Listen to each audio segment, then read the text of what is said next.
Un chiffre, si vous le permettez, en baisse constante. On parle de 448 000 agriculteurs aujourd'hui en France. Il y a de moins en moins de paysans dans notre pays. On les soutient, on les admire, on essaie de comprendre leur quotidien. Mais les nouvelles installations aujourd'hui ne compensent pas les départs à la retraite et les fermetures d'exploitation. Avec nous pour en parler dans un instant, je vais recevoir une jeune productrice de lait en Bretagne qui est en train de s'installer. Et Christiane Lambert, présidente de la FNSEA, éleveuse vous-même de porc. Bonsoir Christiane Lambert. Bonsoir. Merci de prendre place dans ce studio, vous qui avez inauguré ce 57e salon, c'était tôt ce matin avec Emmanuel Macron. Vous avez beaucoup de visées, en commençant d'ailleurs avec le président de la République, au cœur des thématiques, la reconnexion justement entre les agriculteurs et les citoyens. Beaucoup d'incompréhension, beaucoup de non-dits peut-être aussi, entre ces deux mondes. Oui, les Français aiment les agriculteurs et ils le disent. Plus de 70% d'entre eux font totalement confiance aux agriculteurs, mais s'interrogent aujourd'hui davantage sur leur alimentation après un certain nombre de crises que nous avons subies, sur les problématiques environnementales. Tout le monde pense au changement climatique et cherche des solutions. Il est question aujourd'hui aussi de moins d'antibiotiques, de bien-être animal, et sur tous ces sujets, nous voulons dire aux consommateurs, nous avons entendu et nous sommes au travail. Cette réconciliation, elle passera par le dialogue. J'en suis persuadée. Et quoi de mieux qu'un salon de l'agriculture avec 800 000 visiteurs? C'est le salon le plus visité en France pour que les consommateurs et les producteurs se parlent en direct. C'est très important de le faire aussi par votre entremise pour que tous ceux qui ne peuvent pas venir nous écoutent. Mais jamais les Français ne se sont autant intéressés à leur alimentation. Oui. Qu'est-ce qu'il y a dans leur assiette? D'où ça vient? Et pour nous, c'est extrêmement important. En effet, il y a le dialogue, il y a aussi le modèle agricole français. Aujourd'hui, il est peut-être presque contre-intuitif d'imaginer qu'on est dans un agrandissement des exploitations et des parcelles. On va parler du budget de la PAC ensuite, alors que les Français ont besoin de proximité, ont besoin d'exploitations à taille humaine. Comment vous expliquez ce paradoxe? Et c'est la voie dans laquelle semble s'engouffrer la France. Mais c'est quand même assez surprenant d'entendre parler de modèles alors qu'il y a 36 modèles. Si je vous parle des fermes de Savoie ou des fermes de Seine-et-Marne, ce ne sont pas les mêmes. En Bretagne, ce ne sont pas les mêmes qu'en Pyrénées-Atlantiques. Il y a 1000 modèles. Au pays des 1000 fromages, il y a 1000 modèles de fermes. Il y a des modèles plus subventionnés que les autres. Ce qui caractérise l'agriculture française, c'est sa diversité. Et les plus subventionnés ne sont pas toujours ceux que l'on pense. Je discutais tout à l'heure avec un agriculteur du Marais Poitevin qui touche 7 fois plus de soutien que moi, présidente de la FNSEA. Donc vous voyez qu'il y a aussi des choses qui sont à repréciser. Mais ce qu'il faut dire surtout, c'est que grande exploitation, c'est plutôt en Allemagne, en Pologne, en Russie, absolument pas en France. La taille moyenne d'une exploitation en France, c'est 60 hectares et 62 vaches. On est bien loin des modèles à 1200 vaches, voire à 5000 vaches que l'on peut trouver ici ou là, même en Europe. Donc nous sommes le pays de l'agriculture à taille humaine, de l'agriculture familiale, et nous avons été reconnus récemment comme un des modèles les plus durables au monde. Parce que la France a mis en place des normes sanitaires, certes avec les crises environnementales et les crises sanitaires, mais elles ont été salutaires pour faire de nous le modèle le plus recherché, le plus copié. Vous savez que au niveau européen, on est en train de travailler sur la définition du biocontrôle. Au niveau européen, ils ne savent même pas ce que c'est. En France, on travaille avec le biocontrôle, c'est-à-dire des insectes qui contrôlent d'autres insectes pour protéger nos cultures et utiliser moins de produits phytosanitaires. On a doublé les hectares couverts et protégés en biocontrôle en France, quand les autres cherchent encore qu'est-ce que c'est, et il faut faire une définition. Donc on est plutôt à la pointe, mais c'est vrai que chez nous, il y a plus de critiques, donc on a l'impression qu'on est moins bon. C'est ça qui vous rassure. Je vais vous présenter cette jeune femme que vous connaissez peut-être, Apolline Martel. Bonsoir. Bonsoir. Vous êtes Apolline, productrice de lait en Bretagne, vous avez 23 ans. Donc là, vous êtes en phase d'installation. Christiane Lambert parlait à l'instant du modèle français, 60 hectares, 62 vaches. Le vôtre, ce sera quoi ? Alors nous, moi je suis installée en Ille-et-Vilaine, oui, particulièrement à côté de Redon, à Bain-sur-Oust. Et je suis associée avec mon papa et nous avons un salarié et un apprenti. Donc en fait nous sommes 4 à nous occuper de 130 vaches laitières. Oui. Dans les caractéristiques qu'annonce à l'instant la présidente de la FNSEA, que reprécise plutôt qu'annoncer, c'est-à-dire beaucoup de contrôle, une exigence aussi de ce biocontrôle que vous acceptez, qui vous rassure peut-être même ? Oui, alors en fait aujourd'hui, moi en tant qu'agricultrice toute fraîche du 1er février, oui, nous sommes en agriculture biologique et c'est vrai que toute cette question chez nous est obligatoire de par notre cahier des charges. depuis des années et se renforce bien sûr, mais n'ont pas forcément les mêmes questions qu'en conventionnel, même si ça nous impacte. Bien sûr, je vais permettre de citer 300 laitiers unis en coopérative, ça s'appelle les 300 et bio, que vous connaissez bien, notamment Apolline. Christiane Lambert, il y a quand même une préoccupation sur les subventions. Est-ce que notre agriculture est trop biberonnée par les subventions, notamment européennes? Il y a ce non-accord pour l'instant sur le budget de la PAC pour la période qui arrive, 2021-2027. Ça pose question. Qu'est-ce que ça veut dire pour vous, cette impossibilité de s'entendre aujourd'hui entre les 27 sur le 26 sur les budgets européens de la PAC?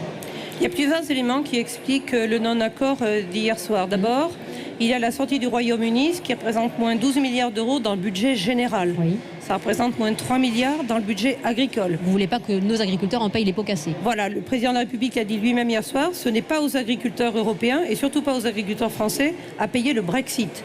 Il y a en Europe aujourd'hui des pays beaucoup plus libéraux, des pays du Nord, qu'on appelle les pays radins ou les pays frugaux, pour être plus poli.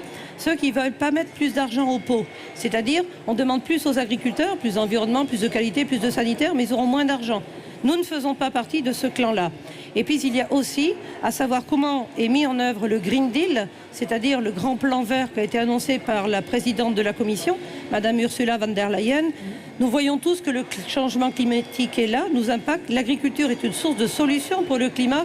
J'ai envie de dire, notamment le secteur d'élevage, puisqu'on se trouve ici dans le hall de l'élevage avec toutes nos prairies françaises qui captent du carbone. Savez-vous que la moitié du territoire français est en prairie?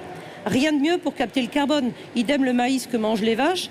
Un hectare de maïs capte 2 fois plus de carbone que la forêt. Alors, donc l'agriculture est dans la solution. Oui, il y a quelque chose de très intéressant là-dessus. Je rebondis Christiane Lambert, parce que le gouvernement va l'annoncer demain depuis le Salon de l'Agriculture, s'apprête à lancer une consultation publique des Français de mars à mai sur l'agriculture, sur l'alimentation, sur l'utilisation des fonds européens pour fixer des priorités, des choix pour l'affectation des subventions agricoles. Est-ce que justement ces subventions iront vers plus de politique agricole verte ou pas? Vous êtes favorable à cette consultation publique, Christiane Lambert? Oui, parce que sur le stand de la FNSEA, nous lançons cette consultation aussi avec 3 députés européens. Il faut dialoguer de la PAC, mais il faut surtout expliquer 3 choses. 1, dans les années 60, le général de Gaulle et le ministre Pisani, personnalité fondatrice pour l'agriculture, ont fait le choix d'avoir une politique agricole européenne et donc de ne pas avoir de budget national. 2, ils ont inscrit le développement de l'agriculture dans l'Europe. Nous avons un marché unique, nous commerçons, l'Europe s'est élargie. 3, il a été fait le choix d'une alimentation accessible pour les consommateurs, c'est-à-dire on subventionne les agriculteurs pour que les consommateurs puissent manger moins cher. Les Français consacrent aujourd'hui 13% de leur budget à l'alimentation. Du temps de ma maman, c'était 25%. Donc c'est un choix politique qui a été fait. Subventionnons l'agriculture pour que les Français mangent pas cher. Donc les agriculteurs ont besoin aujourd'hui des subventions. C'est 9 milliards d'euros, mais c'est autant de tickets de réduction sur le pot de yaourt, le pot de lait, la boîte de beurre que vous allez acheter. Et c'est ce contrat-là qu'il faut réexpliquer. C'est pas de l'argent qui va que dans la poche des agriculteurs, sinon ils seraient extrêmement riches avec cet argent-là, ce qui n'est malheureusement pas le cas. Si vous parlez d'argent, je suis obligée de poser une question un peu compliquée aujourd'hui pour certains membres de la FNSEA. C'est cette enquête Mediapart qui dévoile les rémunérations des hauts dirigeants de votre syndicat. Jusqu'à 14 900 euros mensuels, alors que 30% des agriculteurs n'ont pas pu se dégager de revenus en 2017. Vous assumez ces rémunérations confortables, c'est un euphémisme. Pourquoi ? Je dénonce l'attitude de Mediapart qui sort une enquête en manipulant des chiffres avant le salon. J'assume la politique salariale de la FNSEA parce que moi je suis agricultrice, je suis présidente. Je ne suis ni docteur en droit, ni docteur en environnement. Je n'ai pas de capacité pour négocier des sujets sociaux. J'ai besoin d'experts. Ces experts, ils ont un prix sur le marché du travail. Oui. C'est le prix des experts. Je dirais même qu'ils sont moins payés à la FNSEA qu'ailleurs. Ça ne nous rassure pas forcément. Peut-être, mais l'enquête des jeunes dirigeants montre qu'une entreprise de 50 salariés a des dirigeants directeurs qui gagnent plutôt 17-18 000 euros, alors que le directeur est à 13 900 euros. Et nous avons 112 salariés. Donc c'est brasser vraiment dans la boue. C'est du Mediapart, on connaît. Et moi, je dénonce cette attitude voyeuriste parce que les agriculteurs savent très bien. Et un exemple concret, l'année dernière, nous avons négocié le TODE, le travailleur occasionnel, demandeur d'emploi, un dispositif d'allègement des charges. Croyez-vous qu'on peut aller à Bercy simplement avec ma bonne foi d'agricultrice? Non. Il nous faut des experts, des vrais. Nous les avons. Et nous avons rapatrié 144 millions d'euros pour les agriculteurs français. Aujourd'hui, les agriculteurs savent pourquoi nous avons ces experts-là. Donc c'est du populisme de bas étage et je le dénonce violemment. Merci Christiane Lambert. Un tout petit mot sur les subventions de la PAC, Apolline Martel. Vous en avez besoin, vous aussi, de ces subventions pour créer, pour vous installer comme éleveuse aujourd'hui laitière? Alors moi aujourd'hui j'ai seulement ma passion qui m'a fait m'installer parce que forcément, on ne va pas se le cacher, aujourd'hui dans les exploitations on a besoin de dégager un revenu, on a besoin d'avoir une organisation de travail qui nous permet de prendre des vacances, de prendre des week-ends, etc. C'est grâce à ça qu'on garde la tête bien aérée et prête à repartir au boulot. Et aujourd'hui, non, c'est pas du tout ça qui m'a fait vraiment créer cette motivation pour mon installation. Et voilà, mais j'ai été accompagnée avec la Chambre d'agriculture pour mon installation, bien sûr. Mais je vous redonnerai la parole tout à l'heure. Avant de libérer Christiane Lambert, je voudrais que vous rebondissiez sur ce que dit aujourd'hui Apolline. Pouvoir prendre des vacances qui paraissaient encore incongrues et ce qui paraît encore incongru à certains agriculteurs qui, un, ne se versent pas de salaire et deux, ne peuvent pas partir en vacances. Ce modèle-là, vous n'en voulez plus. Il n'est plus vivable, il n'est plus respirable de toute façon, Christiane Lambert. Moi, je fais le constat qu'il y a dans notre profession des agriculteurs qui ne s'en sortent pas. Il y en a.